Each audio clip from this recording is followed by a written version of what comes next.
नमस्कार। आज हम टाइम्स ऑफ इंडिया में प्रकाशित राम रेड्डी की नई फिल्म जुगनूमा, इसकी जो समीक्षा आई है उस पर थोड़ी गहराई से बात करेंगे। जी हाँ। ये फिल्म सुनने में आया है कि फैंटेसी, मिस्ट्री, ड्रामा और फैमिली, मतलब कई चीज़ों का मिश्रण है। बिल्कुल बिल्कुल। और कहानी का जो सेटअप है वो ही अपने आप में बड़ा दिलचस्प है। कहाँ पर है कहानी? ये है 1980s के दशक के अंत का हिमालय। अच्छा। और वहाँ देव, जो मनोज बाजपेयी बने हैं, एक बाग के मालिक हैं।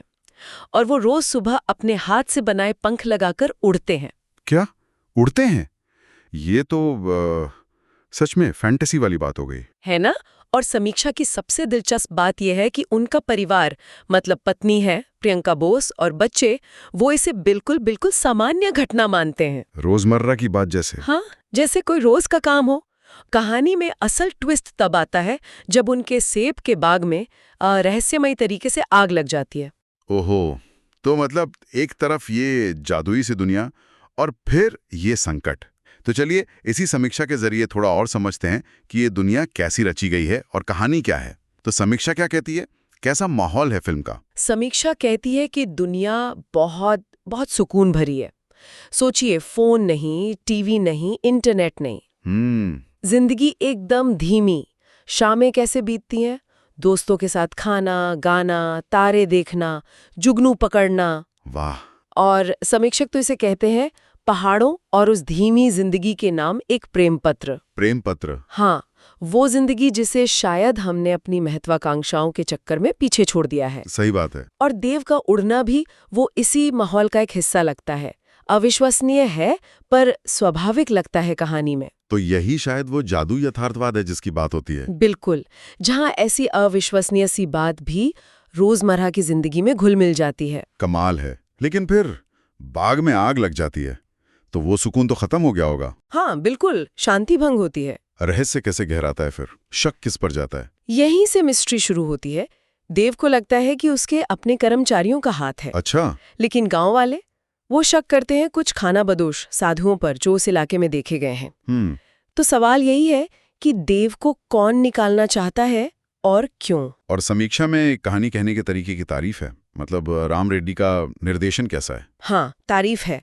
कहा गया है कि कहानी थोड़ी धीमी जरूर चलती है पर वो कहीं रुकती नहीं, उबाऊ नहीं होती। अच्छा। दर्शक जो है वो बाग पर आए संकट से और वो जमीन के मालिकाना हक वाले सवालों से जुड़ा रहता है। हाँ, ये अहम है। और समीक्षा में ये भी साफ लिखा है कि फिल्म अस्पष्ट या निरर्थक नहीं है।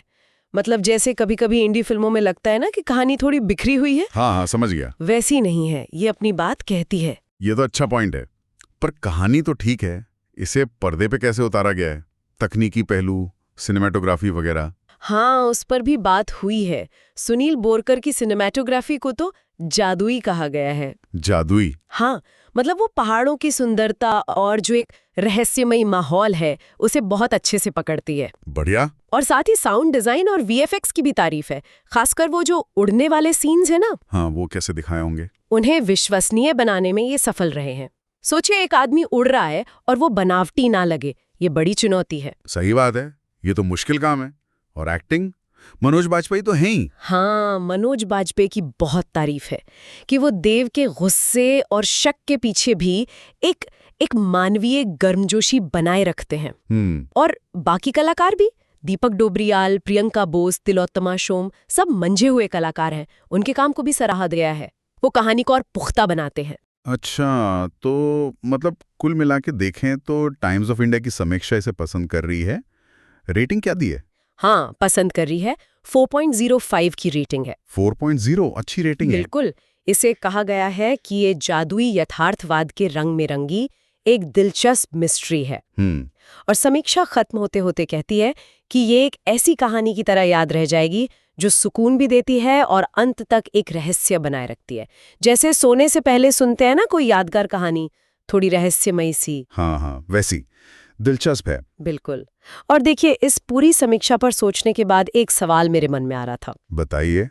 कि जब कोई इंसान प्रकृति के इतना करीब है, इतना कि वो पक्षी की तरह उड़ सकता है, हाँ। तो फिर जमीन के किसी टुकड़े पर, जैसे कि वो बाग है, उस पर मालिकाना हक मतलब ओनरशिप का जो विचार है, क्या ये अपने आप में ही एक विरोधाभास नहीं लगता? सोचने वाली बात है। शायद ये फिल्म हमें जाने अनजाने इसी उलझन पर सोचने को छोड़ जाती है।